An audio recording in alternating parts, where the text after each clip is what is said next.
السلام علیکم ناظرین، جیسے میں نے بتایا کہ چیئرمین نیب جنرل امجد تھے اور ان کے ساتھ ایک اچھی انڈرسٹینڈنگ ہو گئی، اور جس کا اظہار بعد میں بھی ہوا پتہ چلا، اور وہاں بڑی ایک انٹرسٹنگ جو ڈیولپمنٹ سمجھ میں آئی یا دیکھنے میں ملی وہ یہ تھی کہ جنرل صاحب اور صرف وہی نہیں، اس کے بعد جب خالد مقبول صاحب جب چیئرمین نیب بنے تو ان سے بھی اسی طرح کا اظہار ہوا.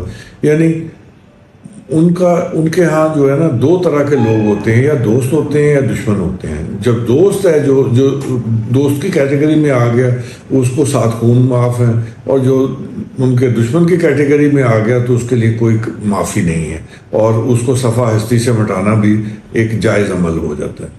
تو خوش قسمتی سے جنرل امجد صاحب نے مجھے اپنی رائٹ ہینڈ سائڈ پہ لے لیا. جب خالد مقبول صاحب آئے تو پہلی میٹنگ میں اس کا اظہار ہو گیا ان سے، اور جب چودھری افتخار جو اصول ڈائریکٹر ایف آئی اے تھے وہ تھے، میں تھا، اور ڈی جی ریب تھے جنرل ترمذی. تو ان میٹنگ میں انہوں نے بریفنگ لی، اور بریفنگ لینے کے بعد کہنے لگے، نہیں یار تم تو ڈی ایم جی سے ہو نا؟ میں کہا ہاں. پولیس سے تو نہیں. میں کہا جی نہیں. تو کہتے اچھا، you are doing very well, I am very happy. مطلب میرا تو ان کے ساتھ انٹریکشن ہی پہلے نہیں تھا، پہلی ملاقات تھی. تو مجھے بات سمجھ آئی کہ یہ جنرل امجد صاحب نے ان کو بریف کیا، تو اس بریفنگ کو لے کے وہ آگے چلے. اور چودھری افتخار صاحب کے ساتھ انہوں نے کوئی بات کہی تو انہوں نے کہا جی ہم وسائل نہیں ہیں اور ہمیں یہ چاہیے وہ چاہیے چھوٹے چھوٹے. تو وہ برم ہوئے ان کے ساتھ، کہتے کہ جی سارے باقی مسائل آپ کے ہم سے ہی پورے آپ نے کرنے ہیں، آپ کے پاس کاغذ پینسل کے لیے بھی پیسے نہیں ہیں. بہرحال ان کو سخت برا بلا کہا، اور کہا کہ جی آپ نے کام کرنا ہے تو کریں، نہیں کرنا تو کوئی اور بندوبست کر لیتے ہیں آپ کا. بہرحال بتانے کا مقصد صرف یہ تھا ناظرین کہ یہ ایک ایٹیچیوڈ ہے جو ان کے ذہن میں جب ایک چیز آ جاتی ہے تو وہ آسانی سے نہیں نکلتی، وہ اسی کو لے کے آگے چلتے ہیں. کچھ ایسا گزرا تو جنرل خالد مقبول صاحب نے، غالباً تیسری میٹنگ تھی، کراچی آئے تو مجھے کہنے لگے کہ بھائی یہ کیا بات ہے کہ زمین کے جتنے بھی پلاٹوں کے کیس ہیں اس میں کوئی آپ کا کیس اس میں بریت ہی نہیں ہے، سب میں سزا ہوئی ہے، اور ایف آئی اے جو ہے وہ جتنے بھی کیس کر رہی ہے اس نوعیت کے، اس میں کسی کو بھی سزا نہیں ہوتی، تو کیا معاملہ ہے، یہ کیوں کر ممکن ہے؟ تو میں نے انہیں بتایا کہ جی ایک تو ان کی ایبلٹی اور کیپیسٹی کا ایشو ہو سکتا ہے، اور دوسرا یہ کہ شاید ان کے پاس انٹینٹ نہیں ہے، نیت نہیں ہے، اور وہ نہیں بیڈ گائے بننا چاہتے، تو گڈ کاپ رہنا چاہتے ہیں. بہرحال اس دوران خالد مقبول صاحب نے مجھے کہا کہ نہیں ایک اور کیس بنانا ہے. ناظرین میں بتاتا چلوں کہ زمین کے اور پلاٹوں کے کیسز میں میں نے وہاں پہ سابقہ چیف منسٹر صاحبان جو ہیں 3 ان کو سزا دلوائی، اور کوئی بھی نہیں بچا. ایم کیو ایم کو بھی سزا دلوائی، اور باقی بھی سارے تھے. لیکن ایم کیو ایم کے ساتھ مشرف صاحب نے دوستی کر لی. جب دوستی کر لی تو جیسے میں نے پہلے بتایا ہے کہ جب دوست ہے تو دوستوں کے تو سارے گناہ معاف ہو جاتے ہیں. سو ایم کیو ایم بھی دودھ کی دھلی ہوئی ہو گئی، اور ان کے کیسز بھی وڈرا ہو گئے، اور وہ واپس آ گیا اپنے ہیلپ آف افیئرز میں، اور پھر جو ان کا کام ہے وہ کرتے رہے. تو میں یہ بتا رہا تھا کہ خالد مقبول صاحب نے مجھے کہا کہ بھئی ایک اور کیس اسی طرح پلاٹ کی نوعیت کا ہے، وہ لینڈ یوز انہوں نے چینج کیا، امینٹی پلاٹ تھا اور اس کو کنورٹ کیا، الاٹ کیا، تو اس کے خلاف کیس بنانا ہے. تو میں نے کہا سر آئی ایم سوری، میں گلٹی کانشیس ہوں، میں پہلے بھی سمجھتا ہوں کہ جو میں نے کیسز بنائے مجھے نہیں بنانے چاہیے تھے، میں نے غلط کیا. کہتے کیوں؟ آپ نے تو کوئی غلط کام نہیں کیا. میں نے کہا غلط اس لیے کیا کہ سر اگر دیکھیں وہی کام آپ کریں تو وہ جائز ہے، اگر وہ پولیٹیشین کریں تو وہ ناجائز ہے. یہ تفریق میری سمجھ سے بالا ہے.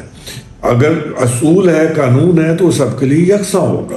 یہ نہیں ہو سکتا کہ جی اگر ایک آدمی یونیفارم میں ہے تو اس کے لیے قانون اور ہے، اور اگر ایک یونیفارم کے بغیر ہے تو اس کے لیے قانون دوسرا ہے. کہتے ہیں آپ کہنا کیا چاہ رہے ہیں؟ میں نے کہا میں کہنا یہ چاہ رہا ہوں سر کہ میرے پاس اب مورل گراؤنڈ نہیں ہے اس طرح کے کیس بنانے کی. کہتے کیا ہوا ہے؟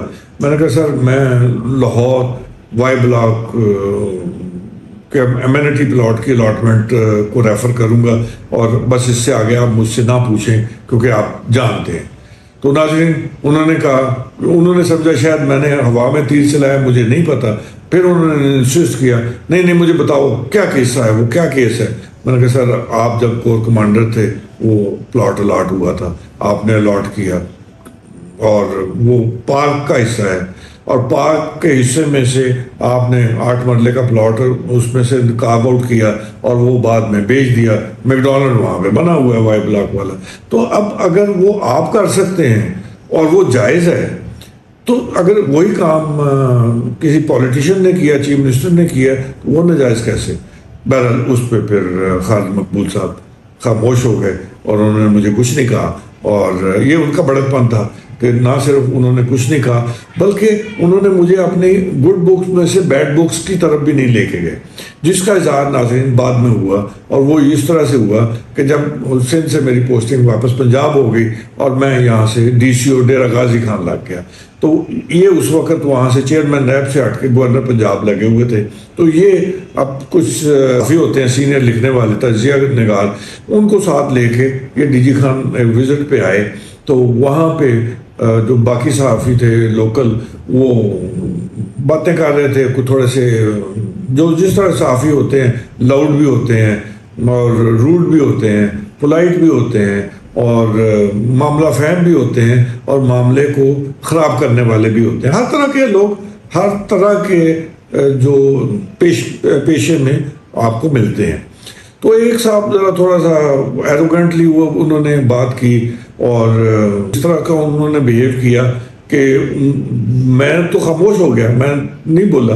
لیکن جنرل خالد مقبول جی ہاں ناظرین، وہاں پہ میرا پہلا انٹریکشن ان کے ساتھ کوئی، اس کے بعد نیب کے بعد کوئی انٹریکشن نہیں تھا. تو انہوں نے آگے سے کہا، کہتے تمہیں شرم آنی چاہیے، اور اس کو ڈانٹا، بری طرح ڈانٹا اس صحافی کو، جانتے ہوئے کہ اس صحافی کو ڈانٹنے کی جو ہے وہ سزا کیا ہے. یہ صحافی ان کی یونین ہے، ان کے میں آپس میں ایکا ہوتا ہے، اور اگر آپ کسی کو بھی سخت سست کہو تو یہ سارے اکٹھے ہو جاتے ہیں، قطع نظر اس کے کہ جی آپ نے غلط کیا یا صحیح کیا.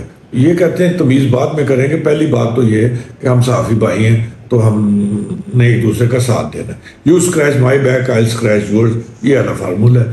تو جنرل صاحب نے اس کو اس بری طرح سے ڈانٹا. کہتے سر آپ کو کیا پتا ہے ان کا؟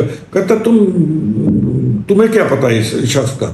میں جانتا ہوں، میرے ساتھ اس نے کام کیا ہوا نیب میں بھی، اور میں اس کے بارے میں اپنے بارے میں نہیں اتنے وثوق سے کہہ سکتا جتنا میں اس کے بارے میں کہوں گا.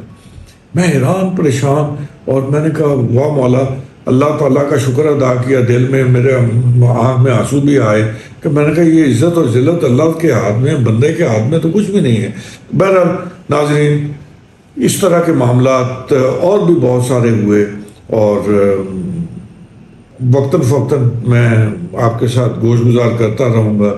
اپنا خیال رکھیے گا ناظرین، اور اپنے آراء سے مستفید کیجیے گا. شکریہ.